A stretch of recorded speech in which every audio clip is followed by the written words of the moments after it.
ಶ್ರೀರಾಮಂ ಮನ್ಮತ್ಸೇವ್ಯಂ ಶ್ರೀಕೃಷ್ಣಂ ಭೀಮಸೇವಿತಂ ಶ್ರೀವ್ಯಾಸಂ ಶ್ರೀಮದಾನಂದತೀರ್ಥಸಂಸೇವಿತಂ ಭಜೆ. ವ್ಯಾಸಾಯ ಭವನಾಶಾಯ ಶ್ರೀಶಾಯ ಗುಣರಾಶಿಯೇ ಹೃದಯಾಯ ಶುದ್ಧವಿದ್ಯಾಯ ಮಧ್ವಾಯ ಚ ನಮೋ ನಮಃ.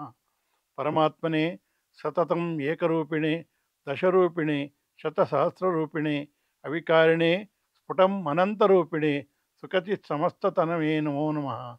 ಕೌಶೇಯ ಪೀತವಸನಾಂ ಅರವಿಂದನೇತ್ರಾಂ ಪದ್ಮದ್ವಯಾಭಯವರೋದ್ಯತ ಪದ್ಮಹಸ್ತಾಂ ಉದ್ಯಚ್ಛತಾರ್ಕಸರಸೀಂ ಪರಮಾಂಕಸಂಸ್ಥಾಂ ಧ್ಯಾಯೇದ್ವಿಧೀಶನತಪಾದಯುಗಾಂ ಜನಿತ್ರೀಂ. ಮನೋಜವಂ ಮಾರುತತುಲ್ಯವೇಗಂ ಜಿತೇಂದ್ರಿಯಂ ಬುದ್ಧಿಮತಾಂ ವರಿಷ್ಠಂ ವಾತಾತ್ಮಜಂ ವಾನರಯೂತಮುಖ್ಯಂ ಶ್ರೀರಾಮದೂತಂ ಶಿರಸಾ ನಮಾಮಿ. ಅಭ್ರಮಂ ಭಂಗರಹಿತಂ ಅಜಡಂ ವಿಮಲಂ ಸದಾ ಆನಂದತೀರ್ಥಮತಲಂ ಭಜೇತ್ತಾಪತ್ರಯಾಪಹಂ. ನಮ್ಮನ್ನೆಲ್ಲ ಬಿಟ್ಟು ಹರಿಪಾದವನ್ನು ಸೇರಿಸತಕ್ಕಂತಹ ನಮ್ಮೆಲ್ಲರ ಗುರುಗಳಾಗಿರತಕ್ಕಂತಹ ಶ್ರೀ ವಿಶ್ವೇಶತೀರ್ಥ ಶ್ರೀಪಾದರು ಸುಮಾರು 70 ವರ್ಷಗಳ ಹಿಂದೆ ಬೆಂಗಳೂರಿನಲ್ಲಿ ಪೂರ್ಣಪ್ರಜ್ಞ ವಿದ್ಯಾಪೀಠ ಎಂಬ ಒಂದು ಸಂಸ್ಥೆಯನ್ನು ಕಟ್ಟಿ ಅದರಲ್ಲಿ ಬಹಳಷ್ಟು ವಿದ್ಯಾರ್ಥಿಗಳಿಗೆ ಶಾಸ್ತ್ರ ಪಾಠಗಳನ್ನು ಮಾಡಿ ಮಾಧ್ವ ಸಿದ್ಧಾಂತದ ಬಗ್ಗೆ ವಿಶೇಷ ಜ್ಞಾನ ಬರುವಂತೆ, ಅಷ್ಟು ಮಾತ್ರವಲ್ಲ ತರ್ಕ ವ್ಯಾಕರಣ ಮೀಮಾಂಸಾದಿ ಶಾಸ್ತ್ರಗಳನ್ನು ಕೂಡ ಅಧ್ಯಯನ ಮಾಡಿಸಿ ತಾವೇ ಅವರಿಗೆ ಸುಧಾಂತ ವೇದಾಂತ ಅಧ್ಯಯನ ಮಾಡುವಂತಹ ಅವಕಾಶವನ್ನು ಕೊಟ್ಟಿದ್ದಾರೆ. ಅವರ ಶಿಷ್ಯರೆಲ್ಲ ಈಗ ಬಹಳಷ್ಟು ಕಡೆಯಲ್ಲಿ ಬೇರೆ ಬೇರೆ ಪ್ರಾಂತ್ಯಗಳಲ್ಲಿ ಮಾತ್ರ ತತ್ವಜ್ಞಾನವನ್ನು ಪ್ರಸಾರ ಮಾಡ್ತಾ ಇದ್ದಾರೆ. ಇಲ್ಲಿ ಪೂರ್ಣಪ್ರಜ್ಞ ವಿದ್ಯಾಪೀಠದಲ್ಲಿ ಅಧ್ಯಯನ ಮಾಡಿರತಕ್ಕಂತಹ ನಾವೆಲ್ಲರೂ ಸೇರಿ ಒಂದು ಸದುದ್ದೇಶದಿಂದ ಪೂರ್ಣಪ್ರಜ್ಞ ವಿದ್ಯಾಪೀಠ ಪ್ರಾಕ್ತನ ವಿದ್ಯಾರ್ಥಿ ಸಂಘ ಎಂಬುದಾಗಿ ಒಂದು ಸಂಘವನ್ನು ಕಟ್ಟಿಕೊಂಡಿದ್ದೇವೆ. ಇದರ ಉದ್ದೇಶ ಮಾಧ್ವ ತತ್ವಜ್ಞಾನವನ್ನು ಪ್ರಸಾರ ಮಾಡಬೇಕು ಎಂಬುದಾಗಿ. ಅದನ್ನು ಮಾಡಲಿಕ್ಕೋಸ್ಕರ ನಾವು ಮುಖ್ಯವಾಗಿ 2 ಯೋಜನೆಗಳನ್ನು ಇಟ್ಟುಕೊಂಡಿದ್ದೇವೆ. ಒಂದು ಪುಸ್ತಕ ಪ್ರಕಾಶನ, ಇನ್ನೊಂದು ಉಪನ್ಯಾಸ ಮಾಲಿಕೆ. ಯಾವುದಾದ್ರೂ ಒಬ್ಬ ವಿದ್ವಾಂಸರಿಗೆ ನಮ್ಮಲ್ಲಿ ಅಧ್ಯಯನ ಮಾಡಿರ್ತಕ್ಕಂತಹ ವಿದ್ವಾಂಸರು ಮತ್ತು ಅವರಿಗೆ ಬರವಣಿಗೆಯಲ್ಲಿ ಶಕ್ತಿ ಇದ್ದವರು ಪ್ರವಚನಕಾರರು ಆಗಿರತಕ್ಕಂತಹ ವಿದ್ವಾಂಸರಿಗೆ ಯಾವುದಾದ್ರೂ ಒಂದು ವಿಷಯವನ್ನು ಕೊಟ್ಟು ಅದರ ಬಗ್ಗೆ 40ರಿಂದ 60 ಪುಟಗಳಿಗೆ ಮೀರದಂತೆ ಒಂದು ಗ್ರಂಥವನ್ನು ಬರೆದು ಕೊಡಲಿಕ್ಕೆ ನಾವು ಹೇಳ್ತೇವೆ. ಅದನ್ನು ನಾವು ಮುಂದೆ ಪ್ರಕಾಶನ ಮಾಡ್ತೇವೆ. ಆದರೆ ಈ ಪ್ರಕಾಶನ ಮಾಡಬೇಕಾದ್ರೆ ಇದಕ್ಕೆ ಸುಮಾರು 25ರಿಂದ 30 ಸಾವಿರ ರೂಪಾಯಿ ಖರ್ಚಾಗ್ತದೆ. ಇದಕ್ಕೆ ಯಾರಾದರೂ ದಾನಿಗಳು ದೇಣಿ ಕೊಡಲಿಕ್ಕೆ ಮುಂದೆ ಬಂದರೆ ಅವರ ಹೆಸರಿನಲ್ಲಿ ಈ ಪುಸ್ತಕವನ್ನು ಪ್ರಸಾರ ಮಾಡತಕ್ಕಂತಹ ಒಂದು ಯೋಜನೆಯನ್ನು ಹಮ್ಮಿಕೊಂಡಿದ್ದೇವೆ. ಹಾಗೆಯೇ ನಮ್ಮ ಮಧ್ವ ತತ್ವಜ್ಞಾನವನ್ನು ಶ್ರೀಮಂತಗೊಳಿಸಿರತಕ್ಕಂತಹ ಎಷ್ಟೋ ಯತಿಗಳು ಪಂಡಿತರು ಅವರೆಲ್ಲ ಇದ್ದಾರೆ.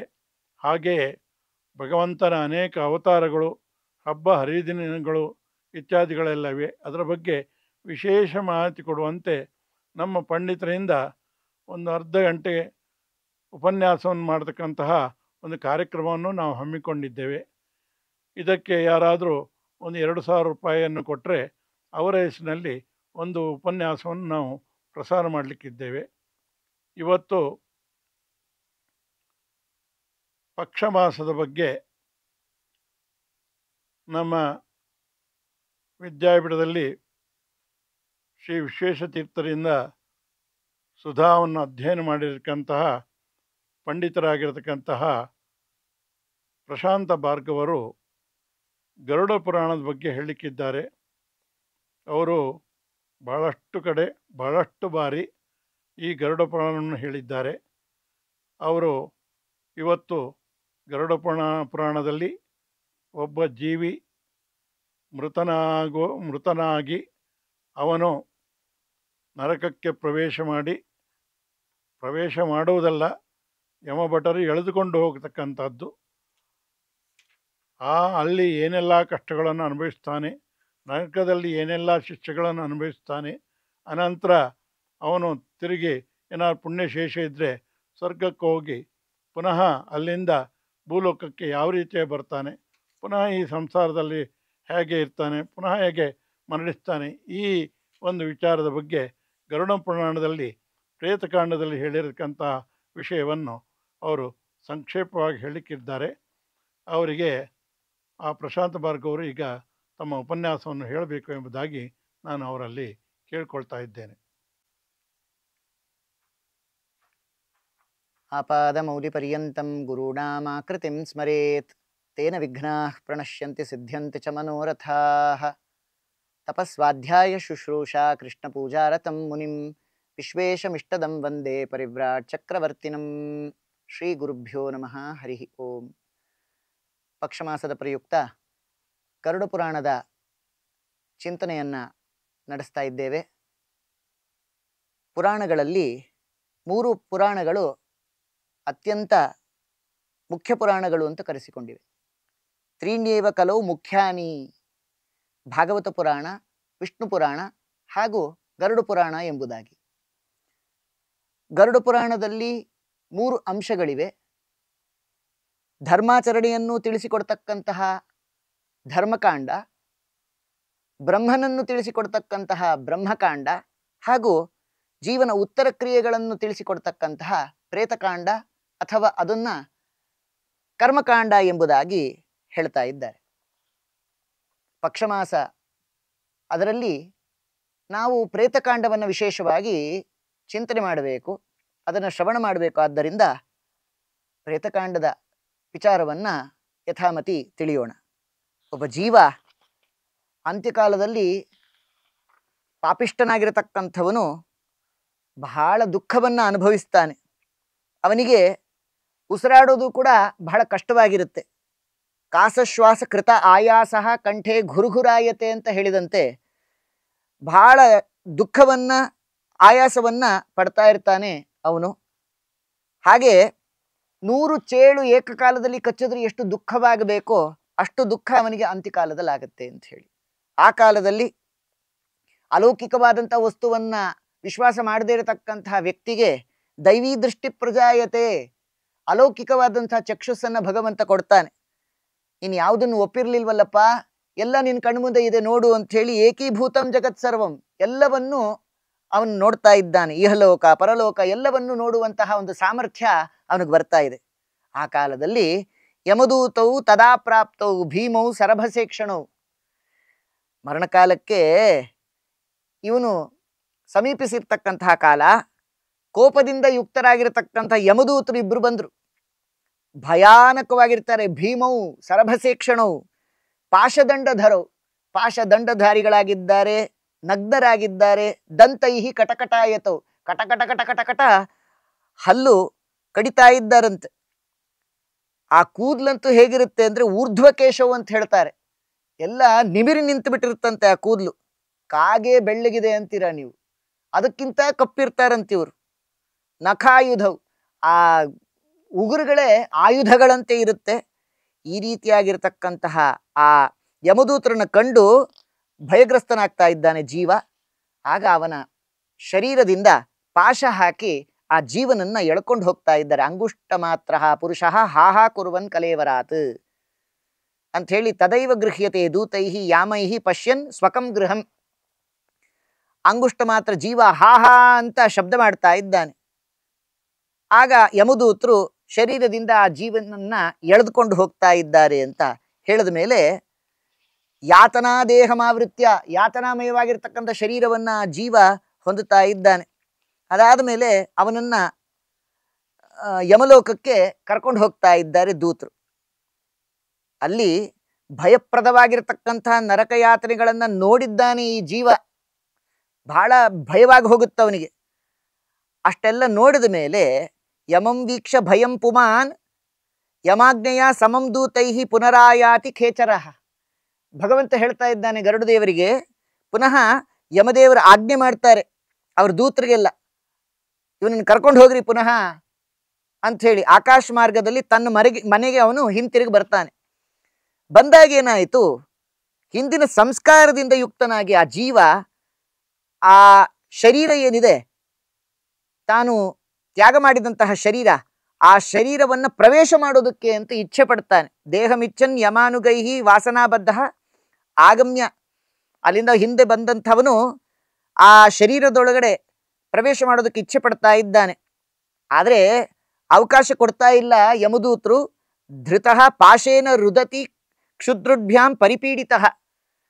ಅವನು ಒಳಗಡೆ ಪ್ರವೇಶ ಮಾಡಬೇಕು ಅಂತ ಹೊರಟಾಗ ಆ ಯಮನ ದೂತರು ಪಾಶದಿಂದ ಹಿಂದಕ್ಕೆ ಅವನನ್ನು ಎಳಿತಾ ಇದ್ದಾರೆ. ಅವನಿಗೆ ಹಸಿವೆ, ಬಾಯರಿಕೆ ಎಲ್ಲ ಆಗಿ ಪೀಡಿತನಾಗುತ್ತಾ ಇದ್ದಾನೆ.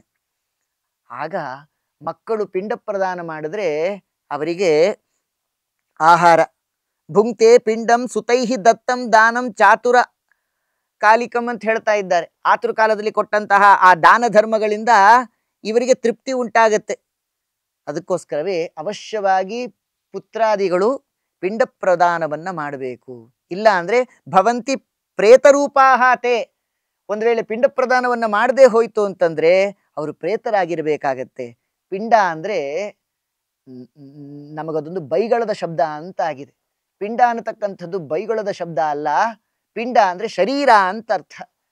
ಪಿಂಡದಾನ ಅಂತಂದ್ರೆ ಶರೀರ ದಾನವನ್ನು ಮಾಡತಕ್ಕಂಥದ್ದು ಅಂತ ಅರ್ಥ. ತಂದೆ ತಾಯಿಗಳಿಂದ ಈಗ ಈ ಶರೀರ ಪ್ರಾಪ್ತವಾಗಿದೆ. ಆದ್ದರಿಂದ ಮಕ್ಕಳ ಕರ್ತವ್ಯ ಏನು ಅಂದ್ರೆ ತಂದೆ ತಾಯಿಗಳಿಂದ ಪಡೆದಂತಹ ಶರೀರ ಅದು ಯಾವಾಗ ಸಾರ್ಥಕವಾಗತ್ತೆ ಅಂದ್ರೆ ತಂದೆ ತಾಯಿಗಳ ಔರ್ಧ್ವದೇಹಿಕ ಕ್ರಿಯೆಯನ್ನ ಮಾಡೋದ್ರಿಂದಾಗಿ ಸಾರ್ಥಕತೆ. ಅರ್ಥಾತ್ ತಂದೆ ತಾಯಿಗಳು ಮೃತರಾದ ಮೇಲೆ ಅವರಿಗೆ ಪಿಂಡ ಪ್ರದಾನವನ್ನ ಮಾಡೋದು ಮಗನ ಕರ್ತವ್ಯ. 10 ದಿವಸದ ಆ ದಶಗಾತ್ರವನ್ನ ಮಾಡಬೇಕು. ಒಂದೊಂದು ದಿವಸದ ಪಿಂಡ ಪ್ರದಾನವನ್ನ ಮಾಡೋದ್ರಿಂದಾಗಿ ದೇಹದ ಅವಯವಗಳ ಉತ್ಪತ್ತಿ ಆ ಮೂಲಕವಾಗಿ ಅವರಿಗೆ ಉಂಟಾಗತ್ತೆ. ಅದಾದ ಮೇಲೆ ಆ ಜೀವರು ತಾವು ಶರೀರದಿಂದ ಯುಕ್ತರಾಗುತ್ತಾರೆ. ಇಲ್ಲದೆ ಹೋದ್ರೆ ಪ್ರೇತರಾಗಬೇಕಾಗತ್ತೆ ಅಂತ ಹೇಳಿದಂತೆ 11ನೇ ದಿವಸದ ವೃಷೋತ್ಸರ್ಗ, 12ನೇ ದಿವಸದ ಸಪಿಂಡೀಕರಣ ಇವೆಲ್ಲವನ್ನು ಮಾಡಿದ್ದಾದ ಮೇಲೆ 13ನೇ ದಿವಸ ಪುನಃ ಆ ಜೀವರನ್ನ ಯಮದೂತರು ಬಂದು ಯಮಪುರಿಗೆ ಕರೆದೊಯ್ತಾ ಇದ್ದಾರೆ ಅಂತ ಶಾಸ್ತ್ರಕಾರರು ಹೇಳ್ತಾ ಇದ್ದಾರೆ. ತ್ರಯೋದಶೆ ಅಹನಿ ಪ್ರೇತಃ ಯಂತ್ರಿತಃ ಯಮಕಿಂಕರೈಹಿ ಅಂತ ಹೇಳಿದ ಮೇಲೆ ಆ ಮಾರ್ಗದಲ್ಲಿ ಇವನನ್ನು ಹೇಗೆ ಕರ್ಕೊಂಡು ಹೋಗ್ತಾರೆ? ಗೃಹೀತ ಇವ ಮರ್ಕಟಃ. ಆ ಮಾರ್ಗ ಮಧ್ಯದಲ್ಲಿ ಒಂದು ಕಪಿಯನ್ನ ಬಂಧಿಸಿಕೊಂಡು ಎಳ್ಕೊಂಡು ಹೋಗುವಂತೆ ಈ ಜೀವನನ್ನ ಕರ್ಕೊಂಡು ಹೋಗ್ತಾ ಇದ್ದಾರೆ. ಹೋಗುವಾಗ 16 ಪಟ್ಟಣಗಳು ಅಲ್ಲಿ ಪ್ರಾಪ್ತವಾಗತ್ತೆ. ಸೌಮ್ಯಂ ಸೌರಿಪುರಂ ನಗೇಂದ್ರ ಭವನಂ ಗಂಧರ್ವ ಶೈಲಾಗಮೌ ಕ್ರೌಂಚಂ ಕ್ರೂರಪುರಂ ವಿಚಿತ್ರ ಭವನಂ ಬಹ್ವಾಪದಂ ದುಃಖದಂ ನಾನಾಕ್ರಂದಪುರಂ ಸುತಪ್ತ ಭವನಂ ರೌದ್ರ ಪಯೋವರ್ಷಣಂ ಶೀತಾಢ್ಯಂ ಬಹುಭೀತಿ ಧರ್ಮಭವನಂ ಯಾಮ್ಯಂಪುರಂ ಚ ಅಗ್ರತಃ. ಹೀಗೆ 16 ಪಟ್ಟಣಗಳು ಅಲ್ಲಿ ಪ್ರಾಪ್ತವಾಗುತ್ತೆ. ಅದಕ್ಕೋಸ್ಕರವೇ 16 ಮಾಸಿಕಗಳು ಅಂತ ಇರ್ತಕ್ಕಂಥದ್ದು. ಆ 16 ಮಾಸಿಕಗಳನ್ನ ಅಂದ್ರೆ ಒಟ್ಟಾರೆ 12 ಮಾಸಗಳು ಅಂತ ಆದರೂ ಕೂಡ ಮೇಲೆ ಇನ್ನೂ 4 ಮಾಸಿಕಗಳನ್ನ ಅವಶ್ಯವಾಗಿ ಮಾಡಬೇಕು. ಒಟ್ಟಾರೆ 16 ಮಾಸಿಕಗಳು ಅಂತ ಹೇಳಿ. ಆ 16 ಮಾಸಿಕಗಳನ್ನ ಮಾಡುವ ಉದ್ದೇಶವೇ 16 ಪಟ್ಟಣಗಳನ್ನ ದಾಟಿಕೊಂಡು ಹೋಗುವ ಒಂದು ಬಗೆ. ಆದ್ದರಿಂದ ಮಕ್ಕಳು ಅವಶ್ಯವಾಗಿ ಮಾಸಿಕಗಳನ್ನ ಮಾಡಬೇಕು ಅಂತ ಗರುಡ ಪುರಾಣದಲ್ಲಿ ಆದೇಶ ಮಾಡ್ತಾ ಇದ್ದಾರೆ. ಹೀಗೆ ಆ ಮಾಸಿಕಗಳನ್ನ ಮಾಡಿ ಆ ಪಿತೃಗಳನ್ನ ತೃಪ್ತಿಪಡಿಸಬೇಕು ಅಂತ ಹೇಳಿದ ಮೇಲೆ ಈ ಜೀವರನ್ನ ಯಮದೂತರು ಕರ್ಕೊಂಡು ಹೋಗ್ತಾ ಇದ್ದಾರೆ. ಘನಘೋರವಾಗಿರ್ತಕ್ಕಂಥ ದುಃಖವನ್ನ ಮಾರ್ಗ ಮಧ್ಯದಲ್ಲಿ ಅನುಭವಿಸ್ತಾ ಇದ್ದಾರೆ. ಅವರಿಗೆ ಹಸಿವೆ, ತೃಷೆ ಎಲ್ಲ ಉಂಟಾಗ್ತಾ ಇದೆ. ಆದರೆ ಪುತ್ರಾದಿಗಳೇನಾದ್ರೂ ಉದಕುಂಭ ದಾನ ಜಲವನ್ನ ಕೊಟ್ರೆ ಅವರಿಗೆ ಅಲ್ಲಿ ನೀರು ಪ್ರಾಪ್ತಿ.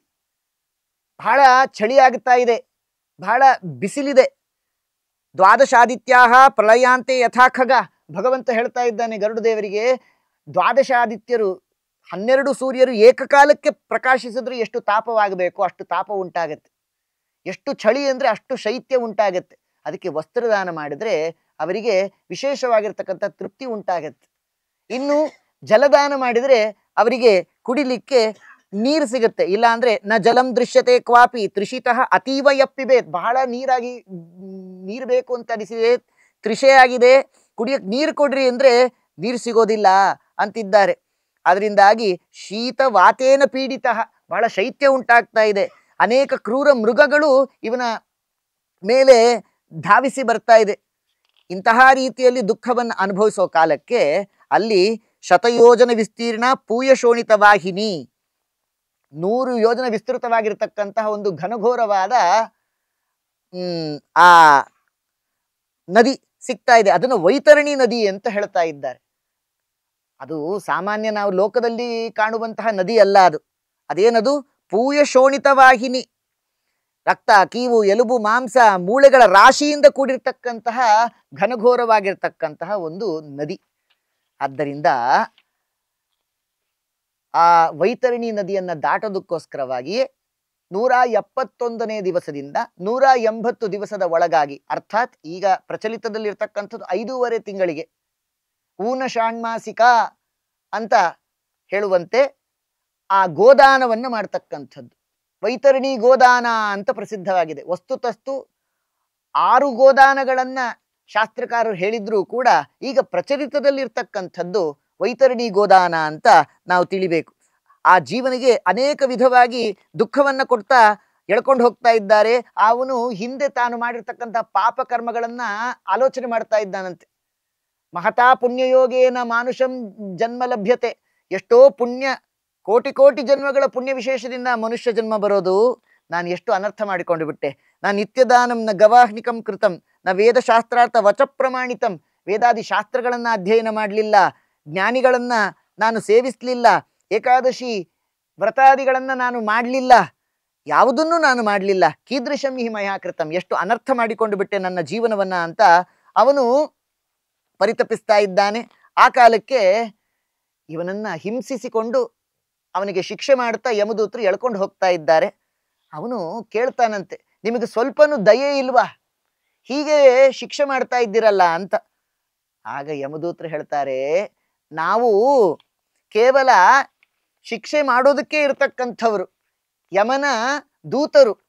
ಅದನ್ನ ಅನುಸರಣೆ ಮಾಡೋದಷ್ಟೇ ನಮ್ಮ ಕರ್ತವ್ಯ. ಇದು ಭಗವಂತನ ಇಚ್ಛೆ, ಯಮದೇವರ ಆಜ್ಞೆ. ನಿನ್ನ ಪಾಪಕ್ಕೆ, ಆ ಕರ್ಮಗಳಿಗೆ ಅನುಸಾರವಾಗಿ ಶಿಕ್ಷೆಯನ್ನು ವಿಧಾನ ಮಾಡ್ತಾ ಇದ್ದೇವೆ.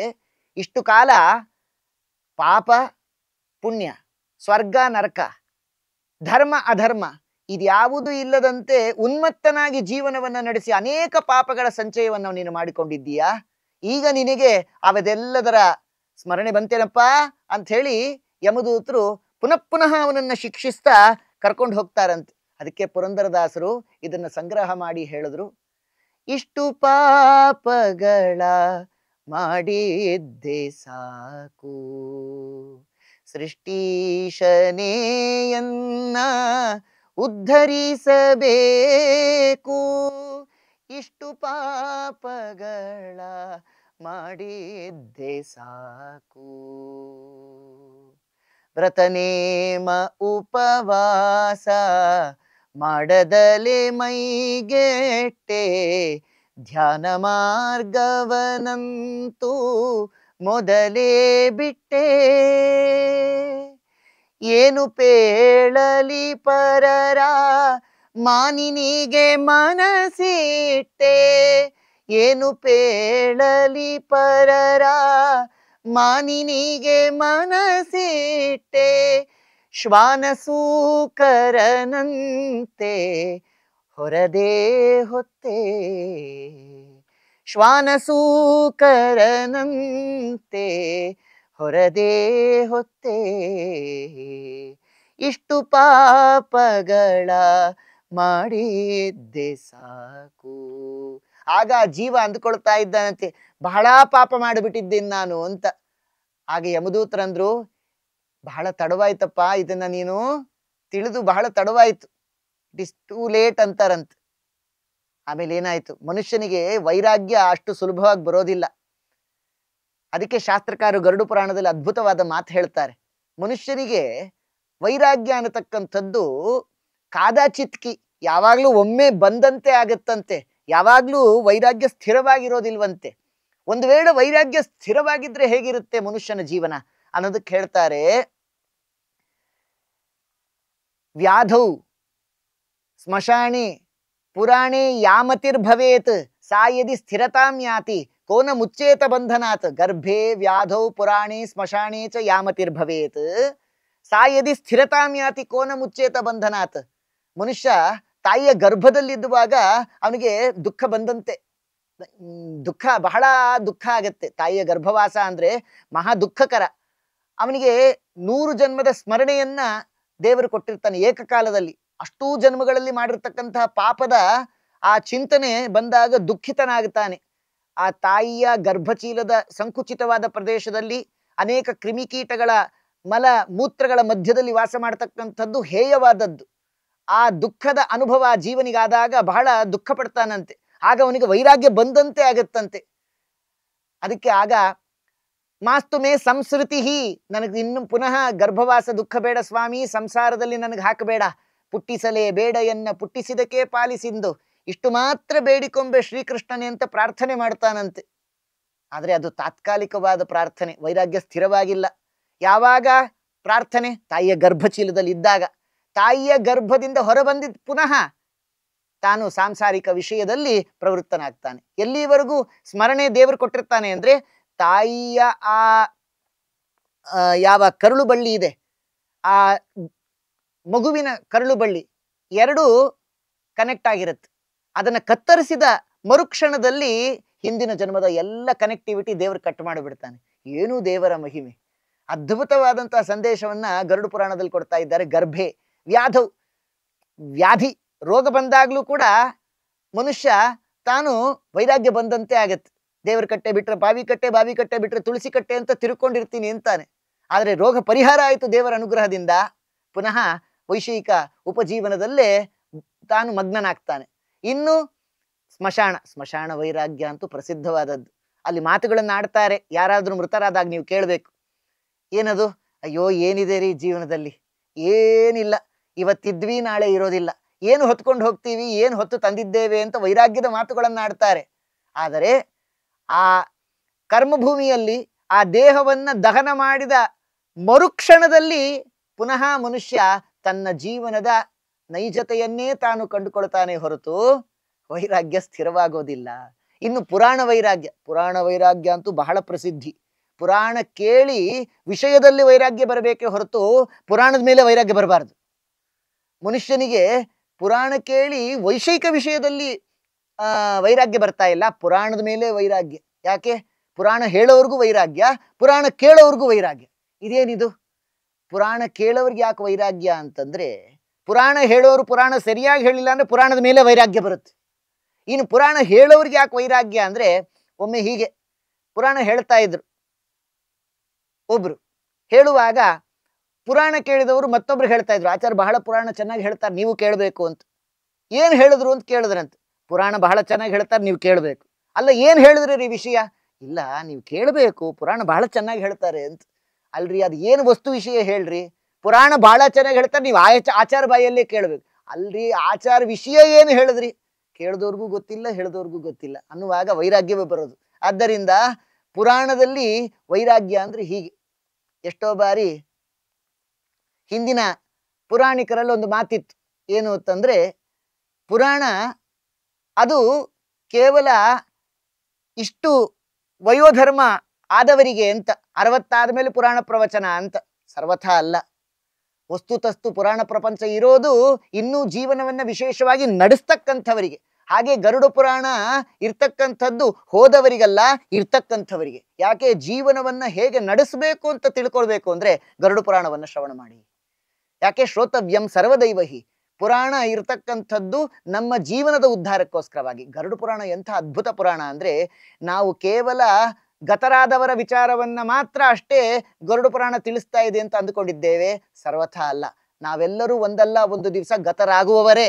ಆದ್ದರಿಂದ ಗತರಾಗ್ತಕ್ಕಂತಹ ನಮ್ಮೆಲ್ಲರಿಗೂ ಉಪಯುಕ್ತವಾಗಿರ್ತಕ್ಕಂತಹ ಐಹಿಕವಾದ ಪಾರತ್ರಿಕವಾದಂತಹ ಎಲ್ಲ ವಿಧವಾಗಿರ್ತಕ್ಕಂತಹ ವಿಚಾರಧಾರೆಗಳನ್ನು ತಿಳಿಸಿಕೊಡ್ತಕ್ಕಂತಹ, ಜೀವನದ ಸಾರ್ಥಕತೆಯನ್ನು ತಿಳಿಸಿಕೊಡ್ತಕ್ಕಂತಹ ಅದ್ಭುತ ವಿಚಾರ ಶೈಲಿ ಇರತಕ್ಕಂಥದ್ದು ಗರುಡ ಪುರಾಣದಲ್ಲಿ ಅಂತ ನಾವು ತಿಳಿಬೇಕು. ಆದ್ದರಿಂದ ಗರುಡ ಪುರಾಣ ಅದು ಕೇವಲ ವೈರಾಗ್ಯದ ಪುರಾಣ ಅಲ್ಲ, ಅದೊಂದು ಸೂತಕದ ಪುರಾಣ ಅಲ್ಲ, ಅದೊಂದು ಅಮಂಗಲದ ಪುರಾಣ ಅಲ್ಲ, ಅದೊಂದು ಮಾಂಗಲಿಕವಾದಂತಹ ಅದ್ಭುತ ಪುರಾಣ ಅಂತ ನಾವು ಮೊದಲು ಅರ್ಥ ಮಾಡ್ಕೊಳ್ಬೇಕು. ಆದ್ದರಿಂದ ಗರ್ಭೆ ವ್ಯಾಧೌ ಪುರಾಣೆ ಸ್ಮಶಾನೆ ಚ ಯಾಮತಿರ್ ಭವೇತ್.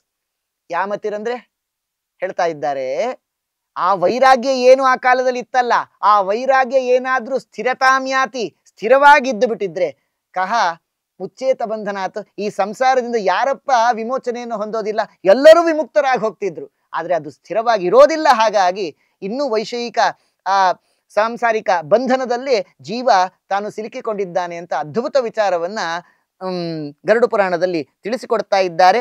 ಆಗ ಆ ಜೀವ ಕೇಳ್ತಾ ಇದ್ದಾನೆ ಯಮದೂತರನ್ನ, ನಮ್ಗೆ ಯಾಕೆ ಇಷ್ಟು ಶಿಕ್ಷೆ ಮಾಡ್ತಾ ಇದ್ದೀರಾ?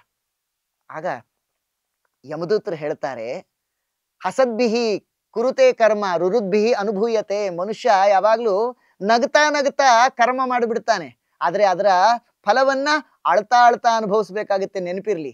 ಆವಾಗ ಪಾಪಕರ್ಮಗಳನ್ನ ಮಾಡುವಾಗ ನಗ್ತಾ ನಗ್ತಾ ಮಾಡಿದೆಯಲ್ಲಪ್ಪ, ಈಗ ಅಳ್ತಾ ಅಳ್ತಾ ಅನುಭವಿಸೋ ಅದ್ರ ಫಲವನ್ನ ಅಂತಾರಂತ.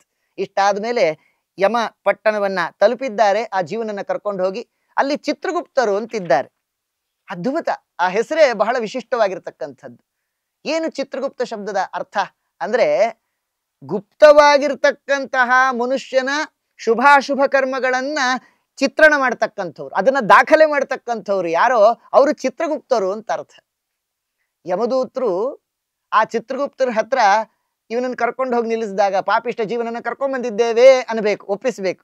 ಆಗ ಚಿತ್ರಗುಪ್ತರು ಇವನ ದಾಖಲೆಯನ್ನ ಮುಂದಿಡ್ತಾ ಇದ್ದಾರೆ. ಗೋಪಾಲದಾಸರು ಏನ್ ಅದ್ಭುತವಾಗಿ ಚಿತ್ರಣ ಮಾಡಿದ್ದಾರೆ ಅಂದ್ರೆ, ರವಿನಂದನ ಕೇಳಿ ಇದರುತ್ತರ ಕೊಡೆ, ವಿವರ ಸರಕು ಒಂದಾದರಿಲ್ಲ, ಹ್ಯಾಂಗೆ ಮಾಡಲ್ಲಯ್ಯ ಕೃಷ್ಣ, ಹೋಗುತ್ತಿದೆ ಆಯುಷ್ಯ ಅಂದ್ರು. ರವಿನಂದನ ಕೇಳ್, ರವಿ ಅಂದ್ರೆ ಸೂರ್ಯ, ಸೂರ್ಯನಂದನಾಗಿರ್ತಕ್ಕಂಥ ಯಮದೇವರು ಆ ಬ್ಯಾಲೆನ್ಸ್ ಶೀಟ್ ತೆಗಿತಾರಂತೆ. ಒಂದ್ ಕಡೆ ಡೆಬಿಟ್ ಬ್ಯಾಲೆನ್ಸ್, ಇನ್ನೊಂದು ಕ್ರೆಡಿಟ್ ಬ್ಯಾಲೆನ್ಸ್. ಯಾವುದು ಡೆಬಿಟ್ ಬ್ಯಾಲೆನ್ಸ್ ಅಂತಂದ್ರೆ, ಎಲ್ಲ ಶುಭ ಕರ್ಮಗಳು, ವೇದೋಚಿತವಾಗಿರ್ತಕ್ಕಂತಹ ಆ ಆಚರಣೆಗಳು, ಅದು ಸ್ಮೃತಿ ಮತ್ತು ಶ್ರುತಿಗಳಲ್ಲಿ ಉಕ್ತವಾಗಿರ್ತಕ್ಕಂಥದ್ದು, ಅದು ಡೆಬಿಟ್ ಬ್ಯಾಲೆನ್ಸ್. ಕ್ರೆಡಿಟ್ ಬ್ಯಾಲೆನ್ಸ್ ಯಾವುದು ಅಂದ್ರೆ, ಅದಕ್ಕೆ ಅನುಸಾರವಾಗಿ ನಾವು ಜೀವನವನ್ನು ನಡೆಸೋದೆಲ್ಲ ಕ್ರೆಡಿಟ್ ಆಗ್ತಕ್ಕಂಥದ್ದು. ಕೇಳ್ತಾರೆ ಯಮದೇವರು, ಏನಪ್ಪಾ ಬ್ಯಾಲೆನ್ಸ್ ಶೀಟ್ ಟ್ಯಾಲಿ ಆಗ್ತಿದೆಯಾ ಅಂತ. ಯಾವಾಗ ಬ್ಯಾಲೆನ್ಸ್ ಶೀಟ್ ಟ್ಯಾಲಿ ಆಗುತ್ತೆ ಅಂದ್ರೆ, ಡೆಬಿಟ್ ಕ್ರೆಡಿಟ್ ಅಕೌಂಟ್ ಮ್ಯಾಚ್ ಆದಾಗ ಟ್ಯಾಲಿ ಆಗತ್ತೆ. ಬ್ಯಾಲೆನ್ಸ್ ಶೀಟ್ ಹಾಗೆ ಟ್ಯಾಲಿ ಆಗೋದಿಲ್ಲ. ಶ್ರುತಿ ಸ್ಮೃತಿ ಹರೇರಾಜ್ಞೆ ಅಂತಿರೋದು. ಆ ಶ್ರುತಿ ಸ್ಮೃತಿಗಳಲ್ಲಿ ಉಕ್ತವಾಗಿರತಕ್ಕಂಥ ವಿಚಾರವನ್ನ ತಿಳಿದು ಅದಕ್ಕೆ ಅನುಸಾರವಾಗಿ ಜೀವನವನ್ನು ನಡೆಸಿದಾಗ ಮಾತ್ರ ಅದು ಸಾರ್ಥಕವಾಗತ್ತೆ. ಇಲ್ಲದೆ ಹೋದ್ರೆ ನಾವು ಕೂಡ ನರಕಕ್ಕೆ ಭಾಜನರಾಗಬೇಕಾಗತ್ತೆ ಅಂತ ಹೇಳಿದಂತೆ, ಕಾಗದ ಬಂದಿದೆ ನಮ್ಮ ಕಮಲನಾಭನದು, ಆ ಕಾಗದವನ್ನು ಓದಿಕೊಂಡು ಕಾಲವ ಕಳೆಯಿರುವಂತ ಪುರಂದರದಾಸರು ಹೇಳಿದಂತೆ, ಆ ಭಗವಂತನ ಆದೇಶವೇ ಶ್ರುತಿ ಮತ್ತು ಸ್ಮೃತಿಗಳು. ಅದರಂತೆ ನಾವು ಜೀವನವನ್ನು ನಡೆಸಬೇಕು. ಆದ್ರೆ ಹಾಗೆ ನಡೆಸಿಲ್ಲ. ಅದಕ್ಕೆ ರವಿನಂದನ ಕೇಳಿದರು ಉತ್ತರ ಕೊಡೆ, ವಿವರ ಸರಕು ಒಂದಾದರಿಲ್ಲ. ಏನಪ್ಪಾ ಟ್ಯಾಲಿನೇ ಆಗ್ತಾ ಇಲ್ವಲ್ಲ, ಡೆಬಿಟ್ ಬ್ಯಾಲೆನ್ಸ್ ಕ್ರೆಡಿಟ್ ಬ್ಯಾಲೆನ್ಸ್ ಅಂತ ಹೇಳಿದಾಗ, ಯಾವಾಗ ಟ್ಯಾಲಿ ಆಗಬೇಕು? ಅಲ್ಲಿ ಪುಣ್ಯಕರ್ಮ ಇದ್ರೆ ಮಾತ್ರ, ವೇದೋಚಿತವಾದಂಥ ಕರ್ಮಗಳನ್ನ ಮಾಡಿದ್ರೆ ಮಾತ್ರ ಅಂತ ನಮ್ಮನ್ನು ಎಚ್ಚರಿಸ್ತಾ ಇದ್ದಾರೆ. ಅಷ್ಟಾದ ಮೇಲೆ ಆ ಚಿತ್ರಗುಪ್ತರು ಇವನ ಎಲ್ಲ ಶುಭಾಶುಭ ಕರ್ಮಗಳನ್ನು ಯಮ ದೇವರಿಗೆ ನಿವೇದಿಸಿದ್ದಾರೆ. ನಿವೇದಿಸಿದಾಗ ಅವನ ಕರ್ಮಾನುಸಾರವಾಗಿ ಇವನು ತನ್ನ ಗತಿಯನ್ನು ಹೊಂದುತ್ತಾ ಇದ್ದಾನೆ. ಅನೇಕ ವಿಧವಾಗಿರತಕ್ಕಂತಹ ಆ ದುಃಖಗಳನ್ನ ಅನುಭವಿಸ್ತಾ ಇದ್ದಾನೆ ಅಂತ ಹೇಳಿ. ಅನೇಕ ನರಕಗಳಿವೆ. 84 ಲಕ್ಷಾಣಿ ನರಕಾಹ ಸಂತಿ ಖೇಚರ, 84 ನರಕಗಳಿವೆ ಅಂತ ಹೇಳ್ತಾರೆ. ಅದರಲ್ಲಿ ಪ್ರಧಾನವಾಗಿರತಕ್ಕಂಥದ್ದು 21 ನರಕಗಳು ಅಂತ. ಆದ್ರಿಂದ ಆ ನರಕಗಳ ವಿವರಣೆಯನ್ನೆಲ್ಲ ಕೊಟ್ಟು, ಆ ಜೀವರು ಆಯಾಯ ಪಾಪಗಳಿಗೆ ಏನು ಕಾರಣರಾಗಿದ್ದಾರೆ ಅದಕ್ಕೆ ಅನುಗುಣವಾದಂತಹ ರೀತಿಯಲ್ಲಿ ದುಃಖವನ್ನ ಅನುಭವಿಸಿದ್ರು. ಅಲ್ಲಿ ತಾಮಿಸ್ರ ಅಂಧಂತಾಮಿಸ್ರ ರೌರವಾದ್ಯಾಶ್ಚ ಯಾತನಾಹ, ಯಾತನೆಗಳನ್ನೆಲ್ಲ ಅನುಭವಿಸ್ತಾರೆ. ಭುಂಕ್ತೆ ನರಹಾವ ನಾರೀವ ಮಿಥಾಹ ಸಂಗೇನ ರಿಮಿತಾಹ. ಅಲ್ಲಿ ಎಲ್ಲೂ ವ್ಯತ್ಯಾಸವಾಗೋದಿಲ್ಲ ಯಮದೇವರ ವಿಚಾರದಲ್ಲಿ. ಯಾಕೆ ಅಂದ್ರೆ ಅವರು ಸಮ ಅಂತ ಕರೆಸ್ಕೊಳ್ತಾ ಇದ್ದಾರೆ. ಪಂಡಿತರಾಗಿರ್ಲಿ, ಪಾಮರರಾಗಿರ್ಲಿ, ಶ್ರೀಮಂತರಾಗಿರ್ಲಿ, ಬಡವರಾಗಿರ್ಲಿ, ಯಾರೇ ಆದ್ರೂ ಕೂಡ, ಸ್ತ್ರೀಯರಾಗಿರ್ಲಿ, ಪುರುಷರಾಗಿರ್ಲಿ, ಯಾರೇ ಆಗಿರ್ಲಿ, ಪಾಪವನ್ನ ಮಾಡಿದರೆ ಎಲ್ಲರಿಗೂ ಕೂಡ ಶಿಕ್ಷೆಯೇ ಏಕಪ್ರಕಾರವಾಗಿ ಅಂತ ಹೀಗೆ ಆ ಯಮದೇವರ ಶಾಸನವನ್ನ ತಿಳಿಸಿಕೊಟ್ಟು ಆ ಜೀವರು ಅಲ್ಲಿ ದುಃಖವನ್ನ ಅನುಭವಿಸ್ತಾ ಇದ್ದಾರೆ ಅಂತ ನೋಡಿ. ಪರದ್ರವ್ಯಗಳನ್ನ, ಪರಸ್ತ್ರೀಯನ್ನ ಮಾನಸಿಕವಾಗಿ, ದೈಹಿಕವಾಗಿ ಅಥವಾ ವಾಚನಿಕವಾಗಿ ಎಂದೂ ಕೂಡ ಬಯಸಬಾರದು ಅಂತ ಹೇಳಿದ್ರು. ಅಷ್ಟರಲ್ಲಿ ಆ ಜೀವರೆಲ್ಲ ಕೇಳ್ತಾ ಇದ್ದಾರಂತೆ, ಅಲ್ಲ ನಾವು ಮಾಡಿರ್ತಕ್ಕಂತಹ ಪಾಪ ನಾವು ಮಾತ್ರ ತಿಳಿದಿರ್ತಕ್ಕಂಥದ್ದು, ನಿಮಗೆಲ್ಲ ಹೇಗ್ ತಿಳಿತು ಅಂತ. ಅದಕ್ಕೆ ಹೇಳ್ತಾರೆ, ಆದಿತ್ಯ ಚಂದ್ರೌ ಅನಿಲಃ ಅನಲಶ್ಚ ದ್ಯೌರ್ ಭೂಮಿ ಆಪಃ ಹೃದಯಂ ಯಮಶ್ಚ ಅಹಶ್ಚ ರಾತ್ರಿಶ್ಚ ಉಭೇಚ ಸಂಧ್ಯೆ ಧರ್ಮಶ್ಚ ಜಾನಾತಿ ನರಸ್ಯ ವೃತ್ತಂ ಅಂದ್ರು. ನಿಮಗಷ್ಟೇ ತಿಳಿದಿದೆ ಅಂತ ತಿಳ್ಕೊಳ್ಬೇಡಿ, ಮಾನಸಿಕವಾಗಿ ನೀವು ಯಾವ ಅಪರಾಧ ಮಾಡಿದ್ರೂ ಕೂಡ ತಿಳಿಯುವಂತಹ ಶಕ್ತಿ ದೇವತೆಗಳಿಗಿದೆ. ಸಾಕ್ಷಿ ದೇವತೆಗಳು ಅಂತ ಕರೀತಾ ಇದ್ದಾರೆ ಅವರನ್ನ. ಸೂರ್ಯ, ಚಂದ್ರ, ಅಗ್ನಿ, ವಾಯು, ಅಂತರಿಕ್ಷದಲ್ಲಿರ್ತಕ್ಕಂತಹ ಗ್ರಹ ನಕ್ಷತ್ರಗಳು, ಭೂಮಿ, ನೀರು, ಹೃದಯ, ಯಮ, ಹಗಲು ರಾತ್ರಿ ಅಂದ್ರೆ ತದಭಿಮಾನಿ ದೇವತೆಗಳು ಅಂತ ಅರ್ಥ. ಆಮೇಲೆ 2 ಸಂಧ್ಯೆಗಳು, ನಮ್ಮ ಹೃದಯದಲ್ಲೇ ಅಂತರ್ಯಾಮಿಯಾಗಿರತಕ್ಕಂತಹ ಭಗವಂತ, ಅವನಿಗೆ ತಿಳಿಯೋದಿಲ್ವಾ? ಎಲ್ಲವೂ ಕೂಡ ಆ ದೇವತೆಗಳಿಗೆ ವೇದ್ಯವಾಗುತ್ತೆ ಅಂತ ಸಾಕ್ಷಿ ದೇವತೆಗಳ ವಿಚಾರವನ್ನ ಹೇಳಿದ್ದಾರೆ. ಆಮೇಲೆ ಯಮದೇವರು ಅಲ್ಲಿ ಪ್ರತ್ಯಕ್ಷರಾದಾಗ ಆ ಭಯಂಕರವಾದಂಥ ರೂಪವನ್ನು ನೋಡಿ ಮೂರ್ಛಿತರಾಗ್ತಾ ಇದ್ದಾರಂತೆ. ಹೇಗಿದ್ದಾರೆ? ಪಾಪಿಷ್ಠಾಸ್ತೆ ಪ್ರಪಶ್ಯಂತಿ ಯಮರೂಪಂ ಭಯಂಕರಂ ದಂಡಹಸ್ತಂ ಮಹಾಕಾಯಂ ಮಹಿಷೋಪರಿ ಸಂಸ್ಥಿತಂ. ದೊಡ್ಡ ಕೋಣದ ಮೇಲೆ ಆ ಬೃಹದಾಕಾರದ ರೂಪವನ್ನು ನೋಡಿ ತಾವು ಭಯವಿಹ್ವಲರಾಗ್ತಾ ಇದ್ದಾರಂತೆ ಜೀವರು ಅಂತ ಹೇಳಿದ ಮೇಲೆ, ಅದಕ್ಕೋಸ್ಕರವೇ ಮಕ್ಕಳು ಮಾಡತಕ್ಕಂತಹ ಪಿಂಡ ಪ್ರದಾನ ಅತ್ಯಂತ ಶ್ರೇಷ್ಠ. ದಾನ ಧರ್ಮಾದಿಗಳನ್ನ ಅವಶ್ಯವಾಗಿ ಮಕ್ಕಳು ಮಾಡಬೇಕು ಅಂತ ಹೇಳ್ತಾರೆ. ಯಾವುದಲ್ಲದೆ ಹೋದ್ರೂ ಕೂಡ ಕೆಲವೊಂದು ದಾನಗಳನ್ನ ಅವಶ್ಯವಾಗಿ ಮಾಡಬೇಕು. ದಾನ ಮತ್ತು ಉಡುಗೊರೆ ಎರಡಿವೆ. ಎರಡಕ್ಕೂ ಏನ್ ವ್ಯತ್ಯಾಸ? ದಾನಂ ಧ್ರುವಂ ಫಲತಿ ಪಾತ್ರ ಗುಣಾನುಕೂಲ್ಯಾತ್ ಅಂತ ಶಾಸ್ತ್ರಕಾರರು ಹೇಳ್ತಾರೆ. ಉಡುಗೊರೆ ಅಂದ್ರೆ ಮದುವೆ ಮತ್ತು ಉಪನಯನ, ಗೃಹ ಪ್ರವೇಶ ಇತ್ಯಾದಿ ಶುಭ ಸಂದರ್ಭಗಳಲ್ಲಿ ಕೊಡ್ತಕ್ಕಂತಹ ದ್ರವ್ಯಗಳು. ಅದರ ಮೇಲೆ ನೋಡಿ, ನಮ್ಮ ಅಹಂಭಾವ ಅಥವಾ ಮಮ ಭಾವ ಬಹಳ ಇರುತ್ತೆ, ನನ್ನದು ಎಂಬ ಭಾವ. ಹೇಗೆ? ನಾವೇನಾದ್ರೂ ಉಡುಗೊರೆ ಕೊಡುವಾಗ ಇಂಥವರು ವಧು ಮತ್ತು ವರನಿಗೆ ಕೊಡ್ತಕ್ಕಂಥ ಪಟ್ಟು ಪೀತಾಂಬರ ಅಂತ ಹೇಳ್ತಾರೆ. ಅಂಥವರ ಹೆಸರನ್ನ ಅದ್ರ ಮೇಲೆ ಉಲ್ಲೇಖ ಮಾಡ್ತಾರೆ, ಅಥವಾ ನಾವೇ ಬರೆದಿಡ್ತೀವಿ ಎನ್ವಲಪ್ ಮೇಲೆ. ಅಲ್ಲಿ ಮಮ ಭಾವ ಹೋಗಿರೋದಿಲ್ಲ, ನನ್ನದು ಎಂಬ ಭಾವ ಹೋಗಿರೋದಿಲ್ಲ. ಆದರೆ ದಾನವನ್ನು ಈ ಪ್ರಕ್ರಿಯೆಯಲ್ಲಿ ಕೊಡುವಂತೆ ಇಲ್ಲ.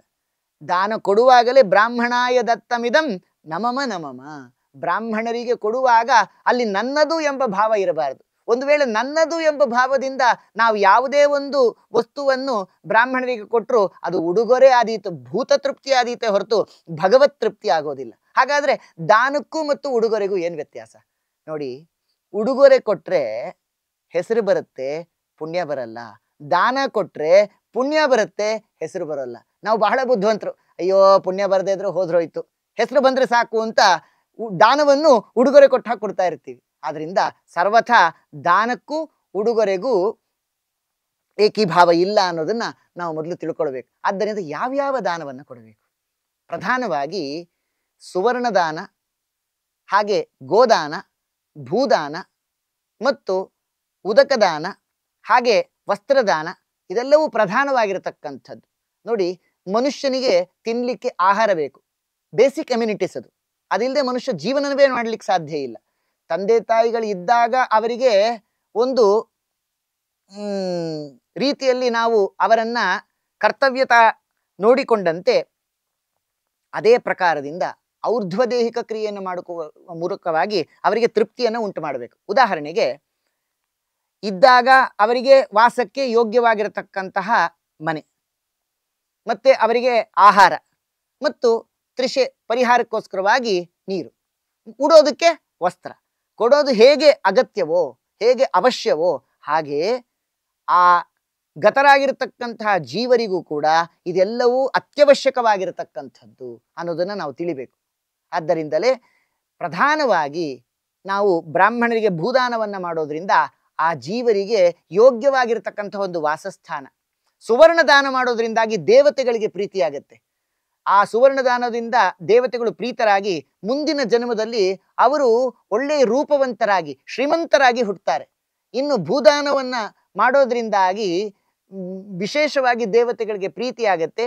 ಮುಂದಿನ ಆ ಜನ್ಮಗಳಲ್ಲಿ ಅವರಿಗೆ ಒಳ್ಳೆಯ ವಾಸಸ್ಥಾನ ಪ್ರಾಪ್ತಿಯಾಗತ್ತೆ. ಹಾಗೆ ನೋಡಿ, ಕೆಲವೊಂದು ಪದಾರ್ಥಗಳನ್ನ ಬ್ರಾಹ್ಮಣರಿಗೆ ನೀಡೋದು ಅಂತಿದೆ. ಪಾದರಕ್ಷೆ, ಛತ್ರ ಮತ್ತು ದಂಡಾದಿಗಳು. ಕೆಲವೊಂದು ಪ್ರಕ್ರಿಯೆಗಳನ್ನು ನಾವು ಸರಿಯಾಗಿ ಅರ್ಥ ಮಾಡಿಕೊಳ್ಬೇಕು. ಬ್ರಾಹ್ಮಣರಿಗೆ ಎಲ್ಲವನ್ನು ನೀಡಬೇಕು ಅಂತ ಹೇಳ್ತಾ ಇದೆ. ಎಂತಹ ಬ್ರಾಹ್ಮಣರು? ಸತ್ಪಾತ್ರರು ಅಂತ. ಒಂದು ವೇಳೆ ಸತ್ಪಾತ್ರರಿಗಲ್ಲದೆ ಅಪಾತ್ರರಿಗೆ ದಾನ ಮಾಡಿದ್ರೆ ಅದು ಹೇಗಾಗತ್ತೆ ಅಂತ ಗರುಡ ಪುರಾಣದಲ್ಲಿ ಉಲ್ಲೇಖ ಮಾಡ್ತಾರೆ. ಒಂದು ದೊಡ್ಡ ಹೆಂಡದ ಪಾತ್ರೆ, ಹೆಂಡದ ಪಾತ್ರೆಯಲ್ಲಿ ಹೆಂಡ ಇದೆ, ಹೆಂಡದಿಂದ ಅದು ಪೂರ್ಣವಾಗಿದೆ. ಈಗ ಆ ಮದ್ಯಪಾತ್ರೆಯಲ್ಲಿ ಇರ್ತಕ್ಕಂತಹ ಮದ್ಯವನ್ನೆಲ್ಲ ಕೆಳಗೆ ಸುರಿದು ಆ ಪಾತ್ರೆಯನ್ನು ಶುದ್ಧಿ ಮಾಡಬೇಕು ಅಂತ ಸಾವಿರ ಬಾರಿ ಆ ಗಂಗಾ ನದಿಯಲ್ಲಿ ಅದ್ದಿದ್ರು ಹೇಗೆ ಆ ಪಾತ್ರೆ ಶುದ್ಧವಾಗೋದಿಲ್ವೋ, ಅಪಾತ್ರರಿಗೆ ದಾನ ಮಾಡಿದ್ರೂ ಕೂಡ ಅದು ಹಾಗೆ ವ್ಯರ್ಥವಾದೀತು. ಆದ್ದರಿಂದ ದಾನಾದಿಗಳನ್ನ ಸತ್ಪಾತ್ರರಿಗೆ ನೀಡಿದಾಗ ಮಾತ್ರ ಅದು ಸಾರ್ಥಕವಾಗತ್ತೆ ಅಂತ ಹೇಳ್ತಾ ಇದ್ದಾರೆ. ನಮ್ಮಲ್ಲಿ ದಾನದ ಪ್ರಕ್ರಿಯೆಯಲ್ಲಿ ಮತ್ತು ಈ ಔರ್ಧ್ವದೇಹಿಕ ಕ್ರಿಯೆಗಳನ್ನ ಮಾಡುವ ವಿಷಯದಲ್ಲಿ ಕೆಲವೊಂದಿಷ್ಟು ಅಪನಂಬಿಕೆಗಳು ಅಥವಾ ಅದರ ಬಗ್ಗೆ ಅಶ್ರದ್ಧೆ ಇರತಕ್ಕಂಥದ್ದನ್ನ ನಾವು ನೋಡ್ತಾ ಇದ್ದೇವೆ. ಯಾಕೆ ಅಂದ್ರೆ ಈಗ ಗತರಾಗಿರ್ತಕ್ಕಂಥವರು ಅವರು ಯಾವ ಲೋಕಕ್ಕೆ ಹೋಗಿದ್ದಾರೆ ಅವರು ಗೋಚರರಾಗುತ್ತಾ ಇಲ್ಲ. ಇನ್ನು ಅವರ ಉದ್ದೇಶವಾಗಿ ಮಾಡ್ತಕ್ಕಂತಹ ಈ ಔರ್ಧ್ವದೇಹಿಕ ಕ್ರಿಯೆಗಳು, ಅದಕ್ಕೋಸ್ಕರವಾಗಿ ಕೊಡ್ತಕ್ಕಂತಹ ದಾನ ಧರ್ಮಾದಿಗಳು, ಅದರಿಂದ ಅವರು ಪ್ರೀತರಾಗ್ತಕ್ಕಂತಹದ್ದು ಇದು ಯಾವುದು ಕೂಡ ಊಹಾತೀತವೇ ಹೊರತು ಯಾವುದು ಪ್ರಮಾಣ ಫಲಿತವಾಗುತ್ತಾ ಇಲ್ಲ ಅಂತ ಆಕ್ಷೇಪ.